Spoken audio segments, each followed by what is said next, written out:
They're all around us. Families with children going about their daily lives. Errands, car problems, trying to get around with a toddler. Sometimes a family needs a little help to deal with life's stresses. You can contribute to happy, healthy childhoods with a few simple steps. Contributing to a great childhood can be as easy as being a good neighbor. For more, preventchildabusefl.org.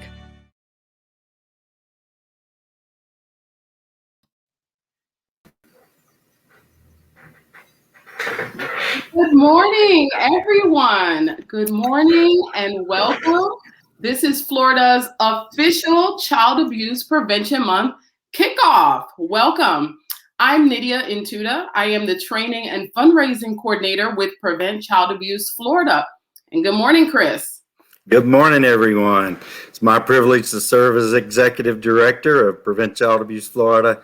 It's even more of a privilege for me to be able to welcome all of you. Thank you for listening. Thank you for watching. Thank you for joining us, for partnering with us to help raise awareness of all the things we can do to help stop abuse before it starts. Thank you, Nydia. So we thank you all for being here today. We are kicking off the annual Pinwheels for Prevention today. No, it is not an April Fool's joke. Today, you're wearing your blue. We're kicking off Pinwheels for Prevention, and we're so excited to be live with you today because we really want to hear from you. So we encourage you to comment below. If there are some friends of yours that didn't know about this event, be sure you share with them.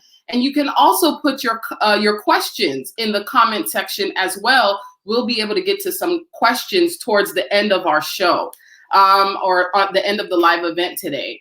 So we're just really excited to be kicking off this Child Abuse Prevention Month.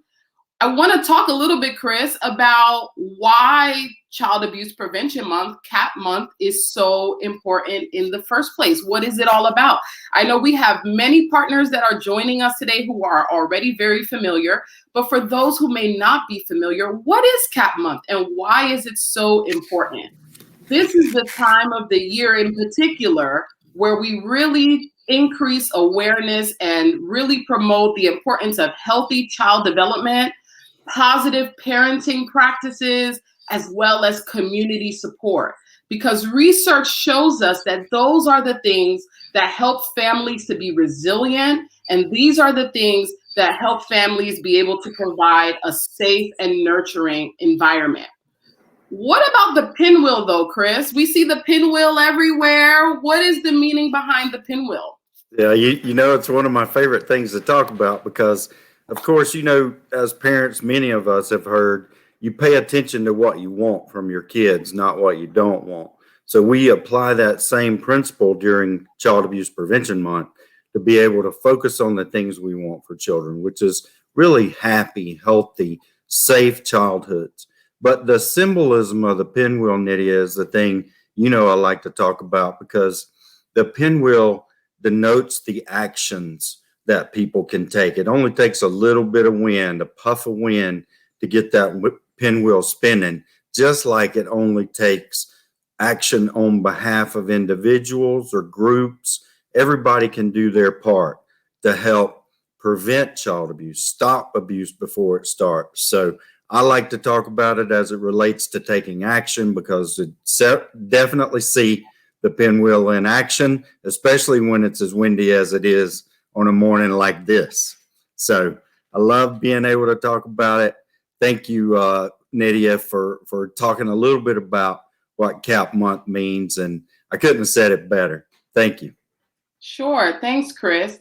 Now, while many of us are still working virtually and avoiding in-person gatherings, we are still planning a very active Pinwheels for Prevention campaign. It's taking place in communities all across our state, so we're really excited about it. We encourage you all, make sure you visit our website, preventchildabusefl.org. You'll find activities in your area. You're also able to share any activities that you have. You can share your activities with others. Please make sure to follow us on our Facebook and Instagram pages and use the hashtag Great Childhoods. You can add your events. And we know that today is also Wear Blue Day. So I want to see your blue. Go ahead and post your pictures of you wearing your blue and use the hashtag Great Childhoods. So I know that we have a great live event planned with some very special guests. Is that right, Chris? Absolutely. You know, I think we're just so privileged to have the Department of Children and Families new secretary, Shevaun Harris, be able to join us for a few minutes today. We appreciate the secretary's time. We know how busy you are, Madam Secretary, so thank you for being able to join us this morning. We look forward to hearing from you. But we also have a couple of really high-powered people in our state. I'm only half joking. We have two individuals, Mr. Alan Abramowitz, who is the executive director of the Florida Guardian Ad Litem office. And Alan's going to talk to us more in the second half of our show today. And we in addition to Alan, as if that wasn't enough, we have Zack Gibson, Florida's chief child advocate and director of the Governor's Office of Adoption and Child Protection.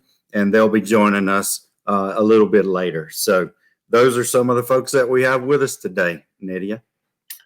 Thank you so much. So first off, we are delighted to have our newly appointed Secretary of the Department of Children and Families, Mrs. Shevaun Harris. Though she is new to her role, she has had a dedicated career in public service in the state of Florida. If I may, I'm going to introduce you to Secretary Harris. Mrs. Shevaun Harris joined the Department of Children and Families as the Secretary in February of 2021. After a nearly 2-decade career at the Agency for Healthcare Administration. Just before joining DCF, Mrs. Harris was responsible for administering the Florida Medicaid program and regulated over 40,000 healthcare facilities in the state. Mrs. Harris has held positions in Health and Human Services field, providing services to children and adults diagnosed with HIV and AIDS, and children receiving services in an inpatient psychiatric program.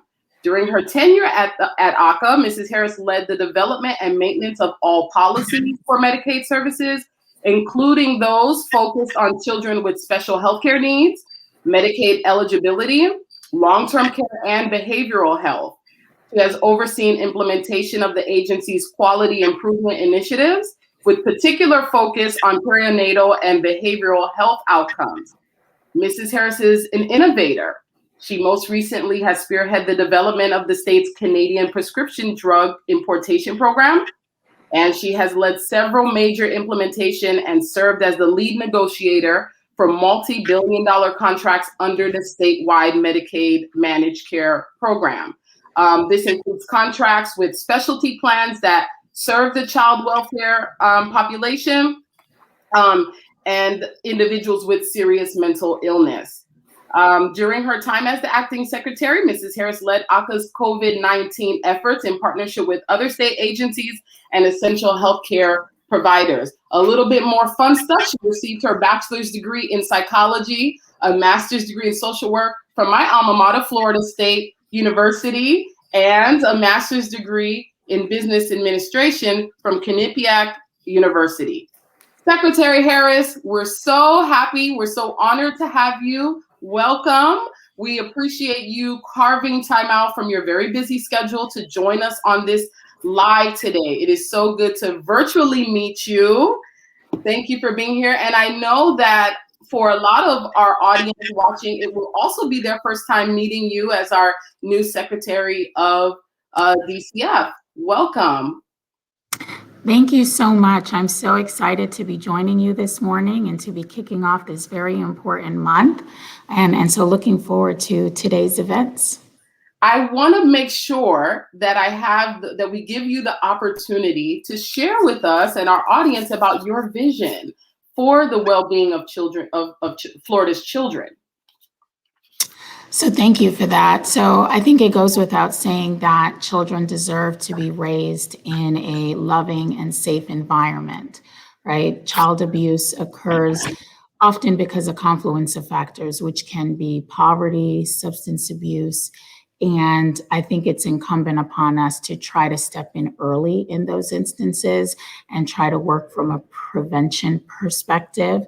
And so really want to do all that we can to catch people before we get to the stage where the department and its partners have to intervene. The governor has been a champion in terms of ensuring that our children and families are safe and focusing on their well-being.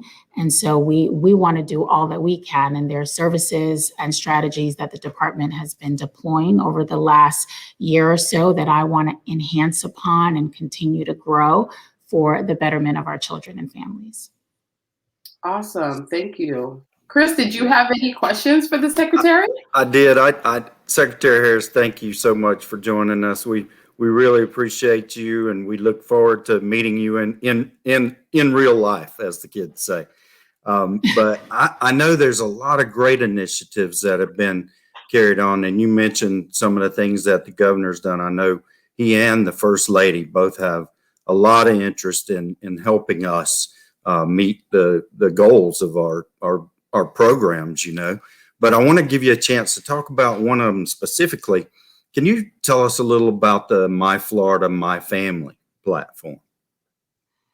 Thank you. Yes, absolutely. So I was so excited to join the department and hear about the creation of the My Florida, My Family website, which helps to link in individuals in need of care or services to those supports, and also faith-based initiatives or other organizations that are interested in providing support to individuals in need. So it's kind of a one-stop shop place where individuals in need of care can access service or can get referrals and get information, as well as those in the community who want to help. And so we're trying to make it easier all the way around. Yeah. Thank you. Thank you. How will we like to transition? How will the state transition from a focus on child welfare to more of a family well-being? Yeah, no, that's a great question. So I think that it's really important that we take advantage of key moments of impact. So as individuals are seeking assistance from the department, let's say going through our economic self-sufficiency department to access public assistance benefits, are there opportunities when we are engaging with them to help them and to provide resources that may aid and prevent child abuse down the road? Because we know, again, as we talked about earlier, there are economic factors that may lead to neglect when individuals are seeking services through our managing entities for substance use. Again, another key moment of impact where we can intervene and try to help from a prevention perspective. So I want to share with you one of the programs that we've launched around care coordination. So as we think about helping in individuals towards economic independence, when they're seeking assistance through our economic self-sufficiency department, we offer them the opportunity to engage in care coordination. And they are linked with someone in their community that can help them with referrals to other resources if they're trying to get assistance with job training or skills training. All of those supports can be offered, and we're really excited about those opportunities. We've had over 4,000 people sign up, and we think that model will just continue to grow and can really be a game changer. Yeah. Secretary, you just mentioned one of the things we talk about a lot. I mentioned earlier about what the pinwheel symbolizes, the action that we want people to take. We also talk about, though, that we can take action as small groups or large group. And ultimately, of course, can you talk a little bit about the importance of community support for parents? Absolutely. So it really takes a village, right? No one can do it all on their own. We all play a role. And I think that we want to create an environment where parents feel comfortable raising their hand and saying, I need help. and that we've created a pathway for those in the community that want to support families, want to support our children, whether in the system or hopefully before they get into the system, that those connections can be made more easily. And so we're trying to break down those barriers and again, create those pathways for success.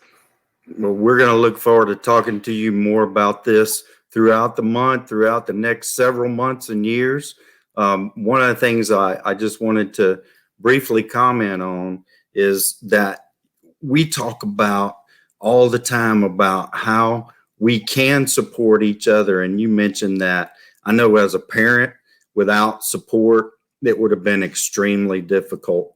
And there's no rule book or, no book to tell you exactly what to do in every circumstance. I know you have children of your own, so I'm sure you would agree. But we just want to thank you for spending time with us this morning. Thank you for carving out time in your busy day to talk to us. It's been our pleasure to hear from you. And like I said, we're really looking forward to working with you within the next few months and years. Thank you, Secretary.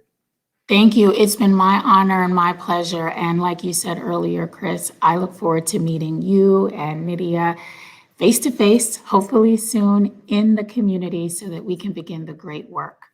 It's going to happen, Secretary. Thank you very much. Thank you so much for your time today. Thank you. All right.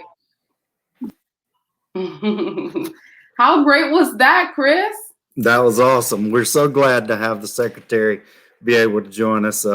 Just hitting the ground running would be the best way to describe what she's had to do, I believe. Yeah, absolutely. And it was really informative and really great to hear about the model that's already in place that will be helping so many Floridians across the state.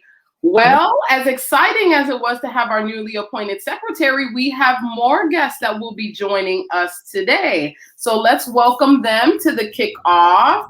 We saw these gentlemen earlier for just a brief moment. They have come back to join us. Let's get to know Alan and Zack and hear their thoughts on the importance of activities that support families and protect children. First up, we welcome Mr. Alan Abramowitz. He is the Executive Director of the Florida Guardian Ad Litem program. Alan, please tell us a little bit about yourself and the work of your team. Welcome. Welcome. Thank you for having me here today. This is so exciting. Again, I'm Alan Abramowitz. I'm the Executive Director of the Florida Guardian Ad Litem program. We represent abused, abandoned, and neglected children who unfortunately can't safely be with their parents, and the department or law enforcement have to remove the child until we can help that family get back together. Actually, they go before a court within 24 hours, and the judge appoints our program. And our program assigns a volunteer, and we advocate for the child. When the program is involved in a case, it's usually too late to prevent child maltreatment, and that's unfortunate. And we know, and why we're so passionate about prevention is when that hotline calls, our community's already missed out. But prevention education helps us do our job, and we believe in it wholeheartedly. We advocate for children through a multidisciplinary team that includes an attorney, a social worker, and a volunteer who specialize in that child. We train our volunteers to understand the effect of trauma on children to be stable, caring adults in the lives of traumatized children. In the short term, we help them find safe and loving homes. In the long term, we're trying to interrupt the cycle and prevent child abuse in the next generation and beyond. And just so you understand, when a child comes into care, our goal is to put that family back together, to help the family have services, to ensure they know the protective factors and all they need to do to basically have the state out of their life so they can be a healthy family. That's also why the Guardian Ad Litem honors Child Abuse Prevention Month. In partners with other organizations, we're trying to strengthen not only the children we represent, but the families and communities. We're trying to create a culture in which children are better protected. It's why we work each year with the governor's office, the Department of Children and Families, Prevent Child Abuse Florida, Healthy Families Florida, and many others. It's why, for instance, we're partnering with the School of Journalism and Graphic Communication at Florida A&M University. whose students are helping us get the word out about Child Abuse Prevention Month and helping us recruit volunteers. We need everyone in this struggle. So thank you for including us in this very important kickoff event. We're honored to collaborate with Secretary Harris, Zack Gibson, Chris Lawley, and everyone working to prevent child abuse, and especially the governor and first lady who've been so supportive to our volunteers and staff in preventing child abuse. Thank you, Alan. Thank you so much. Yeah. Thank you, Alan. I don't know how many people really realize the enormous amount of work y'all do to help do exactly what you just said, and that is to get families back together, to be able to protect children, keep them safe. But what we want for all children is that happy, healthy, safe childhood with their families. That's where we know children do best is with their parents. And we want to thank y'all for all your efforts, everything you do to support us. I know you and I have talked about this for years, but our missions go hand in hand. You also mentioned healthy families, so services like home visiting and all the things that we can do. You mentioned protective factors. I know that's something we'll probably touch on later because we'll take some questions at the end. And last but not least on our agenda today, we're joined by my good friend and colleague, Florida's Chief Child Advocate, Zack Gibson. Zack, can you just tell the audience a little about your work and share why prevention is so much of your focus? Thank you, Chris and Nydia, and good morning, everyone. What a great honor it is to join you and Secretary Harris and our great friend, Director Alan Abramowitz with the Guardian Ad Litem program. It's such an honor to be here. And certainly I'm always honored to support the work of Prevent Child Abuse Florida. Certainly the role that I play here in the governor's office touches a lot on that. I have the great honor of supporting the work of our Department of Children and Families related to promotion of adoption, support for adoptive families, as well as child abuse prevention. I also have the honor of serving as a liaison with all of our state agencies to really support our interagency collaboration as we collectively work together to address abuse and neglect in our state, right? We want to help put people on a pathway where they can become productive and self-sufficient. Additionally, my office also serves as the administrator for the Florida Faith-Based and Community-Based Advisory Council. This council comprises of over 25 members across our state, and our goal is to build capacity and partnerships with faith, volunteer, and community organizations to partner with our state agencies to do amazing work to serve our vulnerable populations. For the first time in our state, we actually have tangible opportunities where we can put out there that can help facilitate the connection to the great work that's happening and certainly to meet the needs. So the last thing I'll say, Chris, and Nydia, is I also have the honor of serving as a representative on our Children and Youth Cabinet, where I serve with Secretary Harris, Director Abramowitz, but also too with our First Lady and other state agency leaders.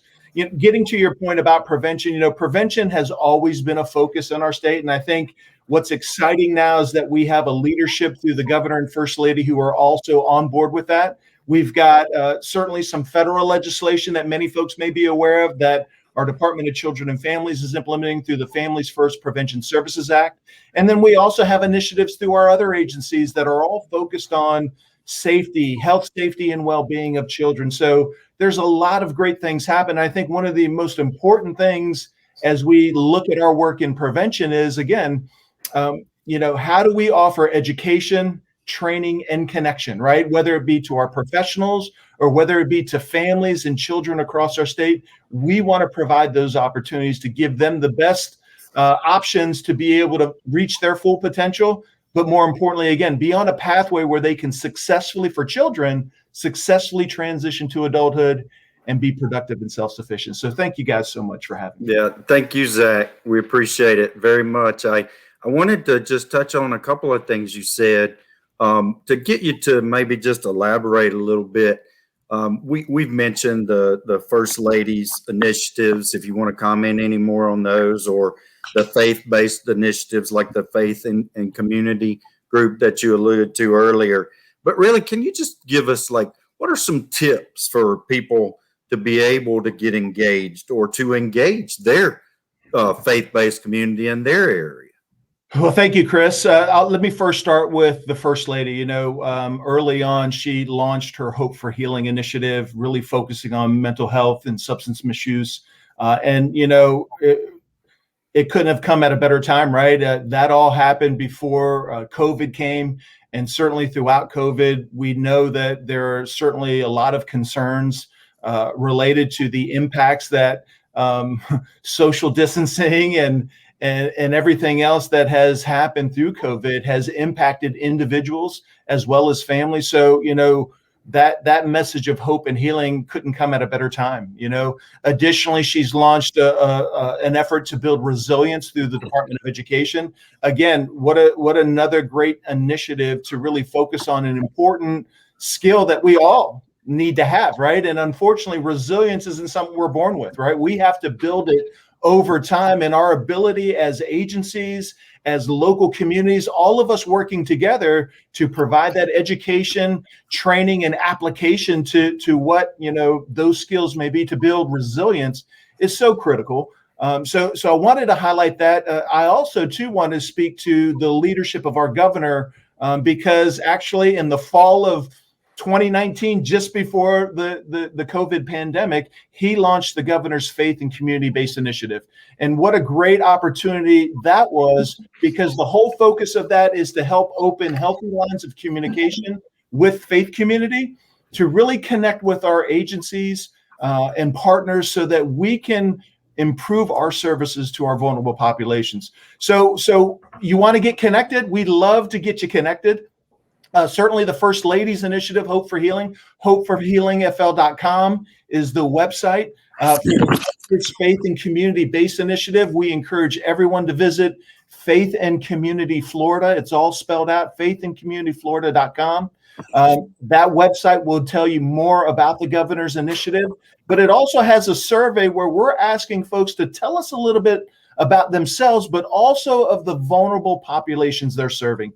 What we're trying to do is get a sense of kind of where are efforts happening across our state and how can we help facilitate connection, offer education, training, and additional opportunities for connection so that collectively we can work together to make a tremendous impact for individual children, families, but also strengthen our communities as well. So a lot of good stuff's happening, Chris. Yeah. Thank you, Zach. guys. You mentioned a couple of things. I'm sorry, Nydia. Zach, you mentioned a couple of things I just have to comment on. We did a whole webinar series on the protective factors. We know that we say, even though we had to be socially distanced for a while, we know the importance of social connections. And those have proved really more important than ever. Yes. You also mentioned partners, and I'm not going to go into the list of partners. I'm so afraid that I would leave someone out, but I really just want to highlight a couple of the ones that you mentioned: the Department of Education, everything they're doing, the Department of Health, everything they're doing. I think we really are about to see and are seeing the blending of these efforts, the braiding of these efforts, if you will, to be able to make sure that we're working together. And goodness knows, the faith community has been involved in prevention for as long as there's been a faith community. So thank you for bringing that to us, Zach, and thank y'all both for what you do. And I know y'all are going to stick around. So Nydia, what we got coming up? Yes, this is one of the most exciting parts of doing a live is that we get to engage live with our audience. So at this time, if you haven't done so already, we'd love to hear some of your comments, your questions. Go ahead and put them below. Thank you again, Alan and Zach, for hanging out with us and staying in to answer some of these questions. So we'll see if we have some questions coming in. So we have a question that says, can businesses get involved with the Pinwheels for Prevention campaign? I would love to talk about that, Nydia. I like this one too. And I would welcome Zach or Alan or you, of course. But this one to me is critical because we know everybody benefits when children do better, when families do better, when we're whole, when we're healthy, when we're safe. The same thing goes for businesses. Everybody benefits from healthy, happy, safe children and families. So how can businesses get involved? Well, there's a lot of different ways, but we've seen from our partners a couple of specific ways that I'll mention briefly. One is we've had some partners that have gone from business to business in downtown communities or in other walkable areas where they've gone from in front of a business with the business owners or managers or employees. Of course, they would be spread out a little bit now, but everybody can hold a pinwheel and take pictures, share them on social media. Again, just to create that swell of awareness that we're looking for to say, yes, absolutely. People like you can be involved. Here's what our business is doing. And I'll take that one step further to add one more thing. And that is that businesses are involved in their community. They're already engaged and involved in their communities. They know very well what I just said is true. So as a way businesses can get involved in, I think one approach that businesses can take is also to support the local initiatives, support those local programs and services. Find out where are volunteers needed. Give your employees a chance to engage in those opportunities. So I'm sure Zack or Alan probably have additional comments to make. Well, I'll go, Chris, and thank you for those comments, because there's no doubt definitely businesses can certainly get involved and play a tremendous role in really communicating a message that may be non-traditional from the business, right?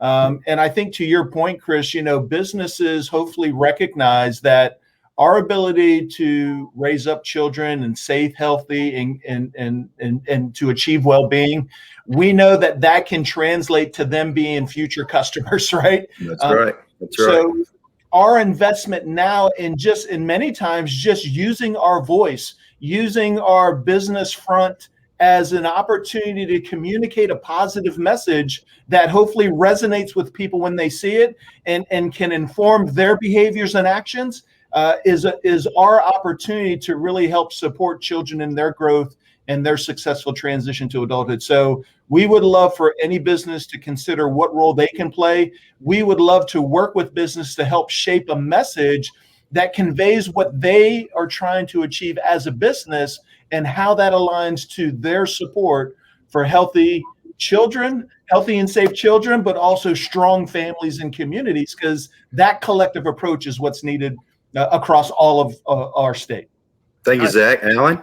Zack, Chris, I just want to point out, even the Chamber of Commerce has come together with their foundation to do this prosperity plan.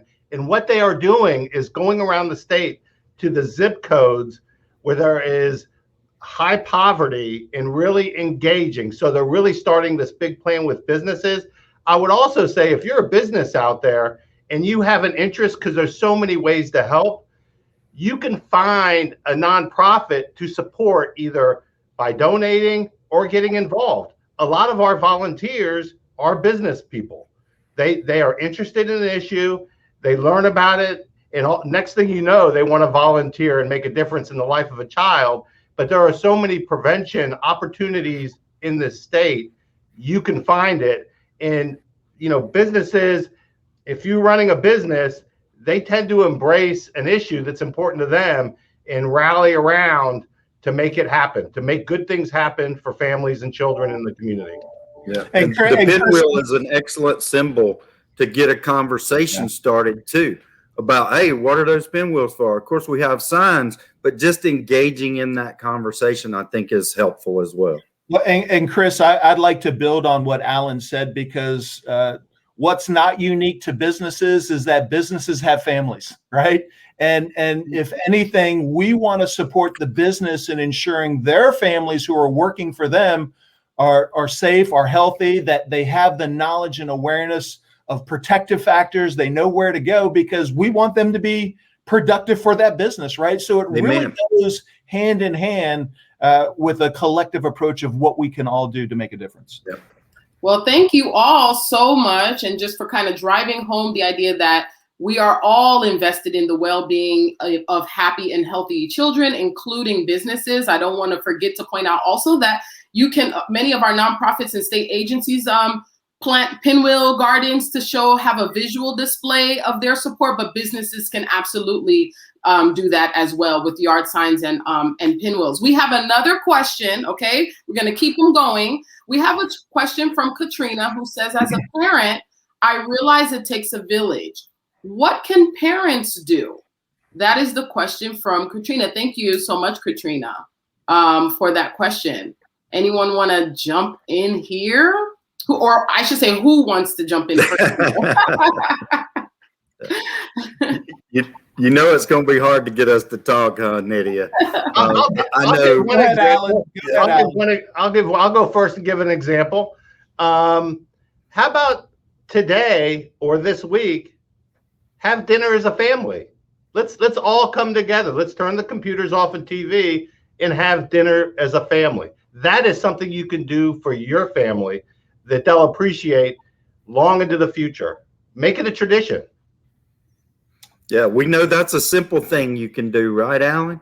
Yeah. I'll go next, Zach. I know you got lots of ideas too, but Nydia, I want to engage you on this one too, because you know what I'm going to talk about. I'm going to talk about how parents can help support each other. And one of the ways they can do that is of course, informally, but they can start a support group for their neighborhood, their community center, wherever. We can help support those efforts too. And together, when parents are able to lean on each other, so to speak, and be able to share concrete ideas and ways that they've been able to manage those difficult times, whether that's toddlerhood or teenagehood, we know all parents can use a lot of support. So I'll let you and Zach then follow up on that. Go ahead, Zach. Thank you, Chris. And, you know, there's no question that parents need support. I think certainly support groups is an avenue. But I think also, too, if you recall, Chris, last year when we talked about protective factors, particularly around knowledge of parenting and child development, we know that parenting is part learned, but part experience as well, right? That we do a lot of things as parents based upon our own experiences. And certainly for some of us, we try to read books and try to get insights on other things to be aware of so that we can be prepared, right? And I think inherently, you know, as parents, you know, we're all trying to do the best we can. And I think, you know, certainly what's important is that each of us at least becomes aware of where our resources and supports, right? The secretary mentioned it earlier around the My Florida, My Family website. I'm just so excited that the department has been able to launch that it now provides an opportunity where not only can we assist folks by helping them navigate and identify where resources are in their community, but it provides those individuals and families an opportunity to share that with others, right? That's, to me, such the critical piece, right? Because it's not really a big lift that we're asking you to do. We're asking you to, hey, if you're aware of it, could you please share it? And hey, by the way, can I show you how to navigate on your phone? Because I do want to talk about the phone, because what's unique to each of us is not the fact that we may all have a cell phone, but the fact that we have a list of contacts in our cell phone that hopefully are there to respond to our needs in our time of crisis or distress, right? And we hope that everyone has that point of contact within their phone. And certainly if they don't, you know, could My Florida, My Family assist them in making those additional connections that they need to support them through their challenges? Again, as parents, you know, we all have kind of our networks that we work with. You know, we have opportunities just to share tidbits of information, just like myfloridamyfamily.com, Faith and Community Florida. I mean, you name it, there's stuff out there. We want that education to be more prevalent. We want to make it easier for families to know where they can go to get information. But more importantly, if they need help, how can we assist in facilitating those connections? We want to do that because we want to support all of our kids and families. Absolutely. Thank you so much. I will add, kind of along with what you said, Zach, with the education piece, as a parent also myself, it's very important to be aware of healthy child development.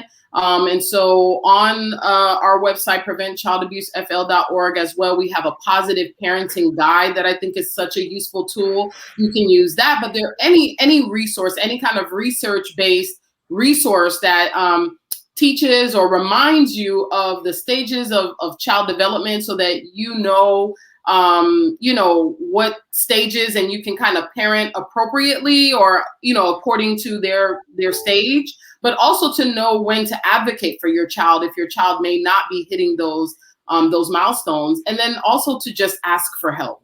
Asking for help, reaching out, not trying to do it all yourself, but just reaching out to your network. Chris mentioned our support groups, where again on our website you can learn more about our Circle of Parents groups that we have all across the state, support groups of all types. So whether it's through our Circle of Parents or an informal group or village of your own, just reaching out to those around you. Okay, thank you guys, but we have another question. We want to try to get in as many questions as we can. The next one is by Katie. Katie asks, how can a business order pinwheels and signs to make a pinwheel garden? Great question. Thank you for that question, Katie. I guess I'll, Chris calls me the You're the pinwheel queen. You're the pinwheel queen. Yeah, Chris calls me the pinwheel lady. I was going to say also, if you have ordered pinwheels, you probably already have had contact with me.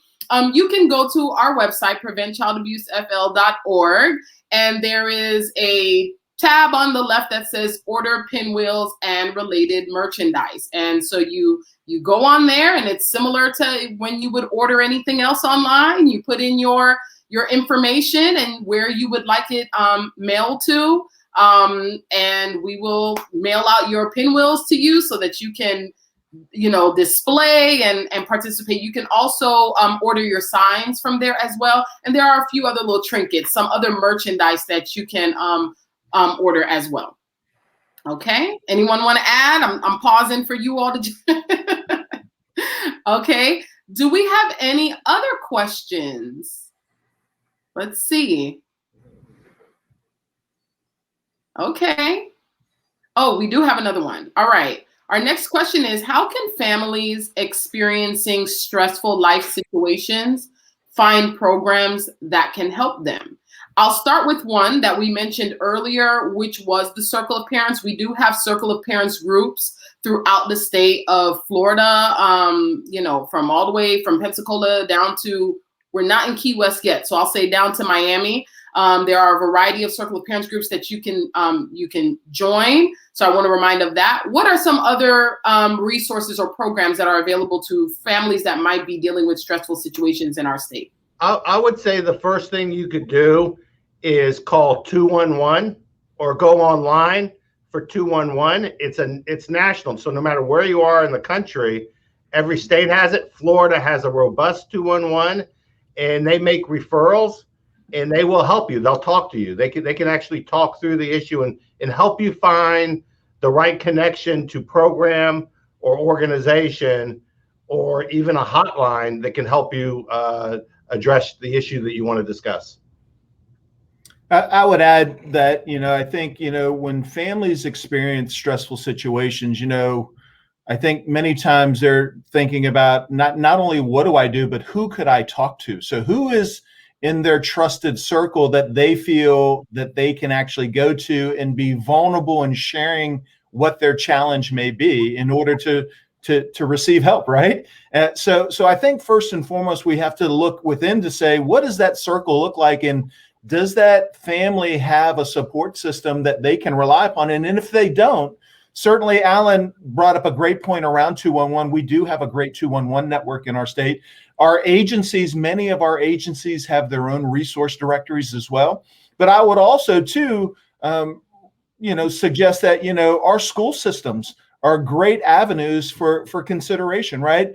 Our Florida PTA group that is in every school district across our state have parents that many of them have experienced probably similar challenges, but of course we don't know because we may not talk about that, right? But I think the Florida PTA groups are certainly an avenue where we can get insight from other parents to get perspective. I would also suggest too that our faith community is another great avenue to consider, because many times we know we can go to a church, a synagogue, or wherever it may be related to faith, that we know people are there who want to help, right? They want to put their faith into action in a meaningful way. And I would say those two avenues are additional opportunities where families can go that can seek assistance in finding programs that can help them.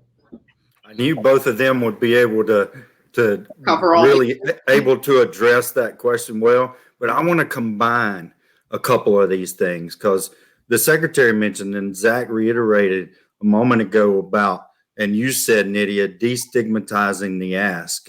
I want to say we also want to destigmatize the willingness to accept help.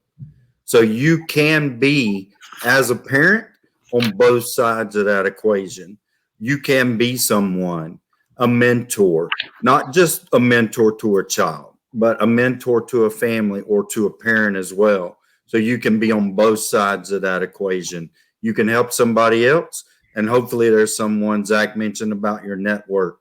If you have someone that you think you can count on, take advantage of that, and then you have all those other resources that were mentioned already. Well, I know that they say that, time flies when you're having fun. I think we have time for maybe one more.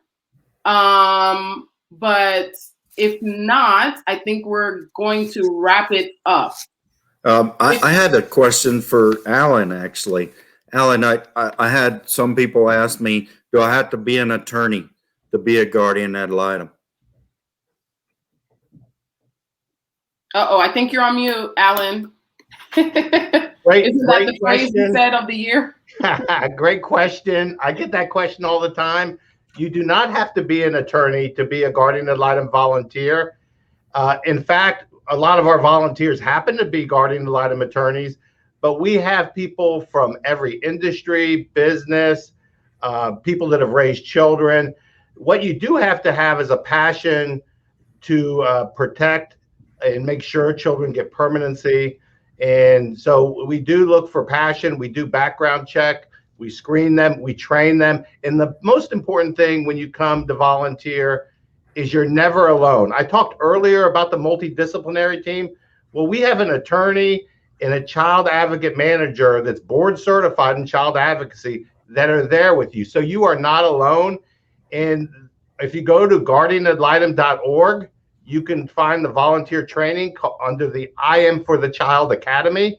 And if you go through the first couple lessons, you'll learn all about our program and whether it's something that you have the ability and passion to do, because it is very emotional to take on a child that's been traumatized and come into foster care and be that person, that significant adult for the child, to ensure that they get permanency and their well-being is taken care of. Great question. Thank you, Alan. And Nydia, one more thing before we move into wrap-up mode. A couple people did ask about the Resilience movie. And I just wanted people to know that, yes, we still have it available. You can go to our website or you can contact one of us. We still do have copies of that film that we're sending around, or hopefully eventually we'll get to the point where we can actually travel and go into communities and network and work with people again. So I just want to make sure I got that out there. And for those who may not already be familiar, Resilience is a film regarding adverse childhood experiences and how the science behind that is being implemented in a variety of fields to build resilience for children and for families. Well, gentlemen, our time has come to an end. We thank you guys so much for joining us on our official kickoff of the Pinwheels for Prevention campaign in observance of Child Abuse Prevention Month. We know, and we have discussed here today, that children are our most important resource, and we all have a responsibility to help them grow happy, healthy, and safe. While we shine a spotlight on the events happening in April for the campaign, we know that our partners are working year-round, not just in April. They're building protective factors in communities. Our partners are doing the work in strengthening families, and protecting children. So to our statewide partners, we appreciate your commitment so much to Florida's families and all the work that you do this month and beyond. Round of applause. Yes, for our partners. Be sure that you follow us on Facebook and Instagram, especially during this month. We'll be sharing ways that you can help make great childhoods happen. You can also visit our website, preventchildabusefl.org, to learn about many of the other exciting projects that we have going on. Any final words, guys? Yeah, I just want to say thank you to everyone. And specifically, Nydia, you mentioned our partners. There is no way that we would be able to magnify the awareness and multiply the effect and maximize the impact of this campaign. And you also mentioned this is not just limited to April. We know this is our chance to really amplify these messages and to be able to coordinate this effort across the state, but it never stops. Everybody out there, thank y'all so much. And thank you especially to our special guest today, the Secretary of Department of Children and Family, Shevaun Harris, Mr. Alan Abramowitz. I can get it out, Alan, I promise. And then also my good friend and colleague, Mr. Zack Gibson from the Executive Office of the Governor. Nydia, thank you. You did a wonderful job, even corralling the three people that you had to work with today. I've seen so many of our partners chime in. I just want to say to them and to all of you, thank y'all very much. There's no way we could do it without you. Please contact us if we can help support you in any other way. Thank you. Thank you. And I just want to thank everyone that participated in this kickoff. What a great event. And as Frederick Douglass said, it's easier to build strong children than to repair broken adults. So let's get in this month. Let's prevent child abuse. We are all here together to help each other. Well, and Nydia, Chris, Alan, I'd like to, my closing statement is that I think many of us recognize that child maltreatment many times may be at the core of a lot of the other public health and social issues we're dealing with, right?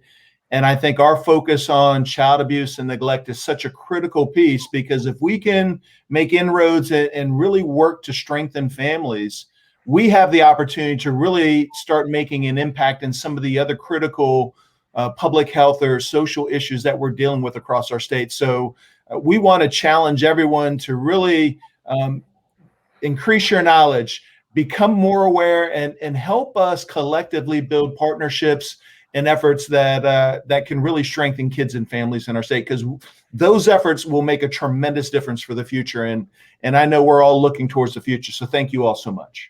Yeah, those things that we pay attention to happen. Let's pay attention to prevention. Absolutely. Thank you all so very much. Thank you for tuning in. Thank you to our statewide partners. Have a great day. We'll see you throughout the month. Thank you, everyone. They're all around us. Families with children going about their daily lives. Errands, car problems, trying to get around with a toddler. Sometimes a family needs a little help to deal with life stresses. You can contribute to happy, healthy childhoods with a few simple steps. Contributing to a great childhood can be as easy as being a good neighbor. For more, preventchildabusefl.org.